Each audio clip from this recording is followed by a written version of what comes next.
দিন পর্যন্ত মানুষের শোক থাকতে পারে।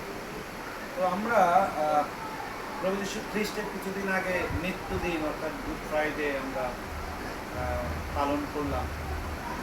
তো শোক এখনো আমাদের যায়নি না, 40 দিন এখনো পার হয়নি। আমরা সেখান থেকে একটি অংশ আজকে পাঠ করতে চাই। লুক তার 23 অধ্যায় 46 থেকে 49 পদ পাঠ করব। লুক লিখিত সুসমাচার, look chapter 23 verse 46 to 49।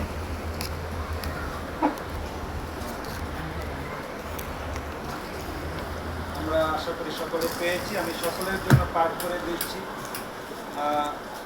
Look তার 23 অধ্যায় 46 থেকে 49 পদ।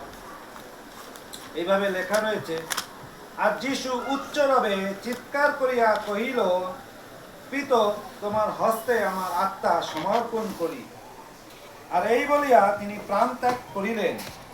যা ঘটিল তা দেখিয়া শতপতি ঈশ্বরের গৌরব করিয়া কহিল, সত্য এই ব্যক্তি ধার্মিক ছিলেন। আর যে সমস্ত লোক এই দৃশ্য দেখিবার জন্য সমাগত হইয়াছিল, তারা যা যা ঘটিল তা দেখিয়া বক্ষে করাঘাত করিতে করিতে ফিরিয়া গেল। আর তার পরিচিত সকলে এবং যে স্ত্রী লোকেরা তার সঙ্গে গালিল হইতে আসিয়াছিল, তাহারা দূরে দাঁড়াইয়া এই সমস্ত দেখিতেছিল। ইহাই প্রভুর বাক্য। প্রভুর বাক্যের জয় হোক। আসুন আমরা এই বাক্যের যে নিগূঢ় তত্ত্ব ঈশ্বর আজকে আমাদের জন্য রেখেছেন তা যেন বুঝতে পারি, তার জন্য চক্ষু বন্ধ করি, ছোট্ট করে প্রার্থনা করি। চিরমঙ্গলময় স্বর্গের পিতা, তোমাকে ধন্যবাদ দেই তোমার উপস্থিতির জন্য, তোমার আশীর্বাদের জন্য, তোমার এই দিনের জন্য। পিতা পিতা তোমার সেই পবিত্র আত্মাকে আহ্বান করি, তুমি আমার হৃদয়ে কথা বলো। পিতা, আজকে বাক্যের যে নিগূঢ় তত্ত্ব তা আমার মধ্য দিয়ে তুমি ব্যক্ত করো। পিতা, লুক তার 23 অধ্যায় 46 থেকে 49 পদের মধ্যে যে গুরুত্বপূর্ণ বিষয়াদি, তাৎপর্যপূর্ণ বিষয়াদি রয়েছে তা তোমার সন্তানগণকে বোঝার শক্তি দান করো, যেন আমরা সেই বাক্য বুঝতে পারি। আমাদেরকে সেই মনোযোগী হৃদয় তুমি দান করো। এই প্রার্থনা ত্রাণকর্তা নাসরতীয় যীশু খ্রিস্টের নামে দয়া করে শ্রবণ ও গ্রাহ্য করো। আমেন। আমাকে আপনাদের কেমন মানুষ মনে হয়? সাহসী নাকি ভীত? কেমন মনে হয়? সাহসী। কেমন আমি? সাহসী না ভীত? আসলে আমি যখন স্টুডেন্ট, যুবক ছিলাম, তখন এই ফড়িংয়ের মতো আমি ঘুরে বেড়াইছি। মানে দিন রাত, এটা কোনো বিষয় ছিল না। ভয় কি জিনিস এটা বুঝতাম না, যে আসলে ভয় কিরকম। কিন্তু আশ্চর্যজনকভাবে বিয়ের পরে মনে হচ্ছে আমার মতো ভীতু মানুষ মনে হয় এই পৃথিবীতে নাই মনে হয়। এবং বিশেষভাবে যখন পিতা হলাম, তখন মনে হয় যেন ভয়টা আরো বেড়ে গেল। আমি বাবা হওয়ার পরে 1 বছরের মতো আমি আমার সন্তানের কাছে ঘুমাই নাই, এই ভয়ে। রাতে যদি ওর কোনো সমস্যা হয়, আমার শাশুড়ি ছিল, রাতে যখন একটু সে চিৎকার বা একটু কান্না করছে আর আমি যদি শুনতে পাইছি, আমি চলে আসি। কি হইলো? ভয়। আমি 1 বছরের বেশি তাকে কোলেও নেই নাই। এমনভাবে কোলে নিয়ে যদি ব্যথা পাই, তার কোথাও লাগে, এই ভয়ে আমি তাকে কোলেও নিতাম না। ভয়। কোনো একদিন আমি এরকম স্বপ্ন দেখলাম যে কেউ একজন এসে আমাকে বলছে যে এলাইজাকে খুঁজে পাওয়া যাচ্ছে না। আর আমি এই অশ্রুসিক্তভাবে স্বপ্নের মধ্যে খুঁজছি তাকে, এবং ওই কান্না অবস্থায় আমার ঘুম ভেঙে যায় ভয়। এই ভয় কেন জানেন? হারাবার ভয়। সন্তান, স্ত্রী হারাবার এই ভয়ে আমি আসলে ভীত।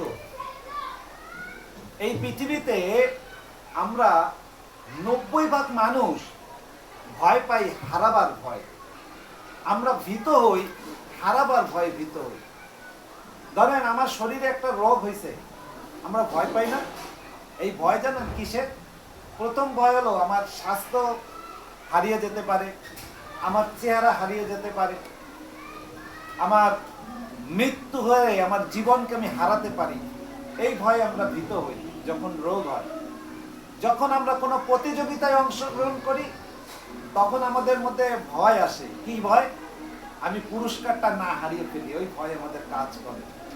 যখন আমরা কোনো সম্পর্কে আবদ্ধ হই তখনও কিন্তু আমাদের মধ্যে ভয় কাজ করে। কি ভয়?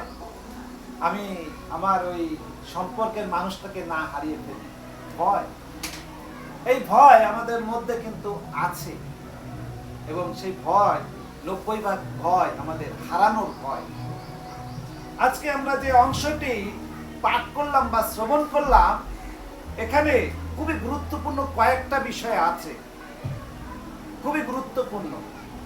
কিন্তু আমি যে বিষয়ের পরে আলোকপাত করতে চাই তা হলো, সেখানে কিছু নারীদের কথা বলা হয়েছে। তারা দূর থেকে কালবেরি ক্রুশে যিশু যে হত হয়েছেন তাকে দেখছিলেন, এই বিষয়ে সেখানে বলছে 49 পদে। তারা গালিল থেকে এসেছেন। কেন? প্রভু যীশু খ্রিস্টকে শত্রুরা ধরে বিচার করছে এবং বিচারের রায় হিসেবে ক্রুশে মৃত্যুবরণ দিয়েছে। আর আমাদের প্রভু যীশু খ্রিস্ট তিনি কালবেরি ক্রুশের পরে নির্যাতিত, নিপীড়িত, অত্যাচারিত, অপমানিত হয়ে কষ্ট সহ্য করছে এবং দূরে এই নারীরা তারা দাঁড়িয়ে দেখছে। কিভাবে দেখছে? এনজয় করছে। ও, যিশু মারা যাচ্ছে, অনেক আনন্দ। আমরা যেমন টিভিতে ওই যে WWE দেখি, স্ম্যাকডাউন, হ্যাঁ, মারামারি করে, আমরা কিন্তু এনজয় করি, ও খুব মারছে। এরকম কি ওই নারীরা এনজয় করছিল? অবশ্যই না, এরকম না। তারা কান্না করছিল, তাদের অশ্রু তারা ধরে রাখতে পারছিল না, অঝরে তাদের চক্ষু থেকে পানি পড়ছিল। কেননা তাদের ত্রাণকর্তা, তাদের মুক্তিদাতা, তাদের খ্রিস্ট তিনি কালবেরির ক্রুশে নির্যাতিত হচ্ছেন, একটু একটু করে মৃত্যুর দিকে তিনি এগিয়ে যাচ্ছেন। যে প্রভু যীশু খ্রিস্ট তাদের মধ্যে কারো সেই 7 আত্মায় পাওয়া মন্দাত্মা থেকে মুক্ত করেছিল, তাদের প্রভু তাদের মধ্যে কাউকে সেই পাপ থেকে মুক্ত করেছিল, তাদের প্রভু তাদের কাউকে সূচি করেছিল, তাদের প্রভু কাউকে অলৌকিকভাবে সুস্থতা দান করেছিল। সেই প্রভু আজকে কালবেরি ক্রুশে তিনি হত হচ্ছেন, তাই তারা কান্না করছিল। তারা কান্না করছিল, তাদের মধ্যে একটা ভয় ছিল। কি ভয়? 3 বা 3.5 বছর যে যিশু তাদের সাথে ছিল, তারা তখন অনুভব করে না এই প্রভুকে আমরা হারাতে পারি। তারা চিন্তা করেছে কেউ ইনি আমাদের সেই ভাববাদী যিনি ঈশ্বরের কথা আমাদের কাছে বলছেন। তাদের মধ্যে কেউ ভেবেছে ইনি আমাদের সেই যাজক, কেউ ভেবেছে ইনি আমাদের রাজা, কিন্তু কেউ চিন্তা করে নাই আমাদের এই প্রভুকে আমরা হারাবো। আর তারা দূর থেকে যখন দেখছে প্রভু যীশু কালবেরি ক্রুশে তিনি একটু করে মৃত্যুবরণ করছে আর যিশুকে হারানোর ভয়ে তারা কান্না করছে। ভয়ে তারা ভীত, তারা সন্ত্রস্ত, তারা আতঙ্কিত। এরকম একটি ভয় আমরা দেখতে পাই এদেন উদ্যানে। আদি পুস্তক তার 3 অধ্যায় যদি আমরা 10 পদ দেখি, সেখানে এক প্রকারের ভয়ে আমরা ভীত একজন মানুষকে দেখতে পাই। আমরা সকলে জানি সে কে? আদম। আদম বলছে উদ্যানে আমি তোমার রব শুনে ভীত হলাম, কারণ আমি উলঙ্গ, তাই আমি লুকিয়েছি। আদম সে কেন ভয় পেয়েছিল? সে ওই যে ফল খাইছে বলে যিশু কি, ঈশ্বর কি তার সমস্ত দাঁত ভেঙে ফেলবে এই ভয়? সে ভয় পাইছে এই ভয়ে যে ঈশ্বর হয়তো তাকে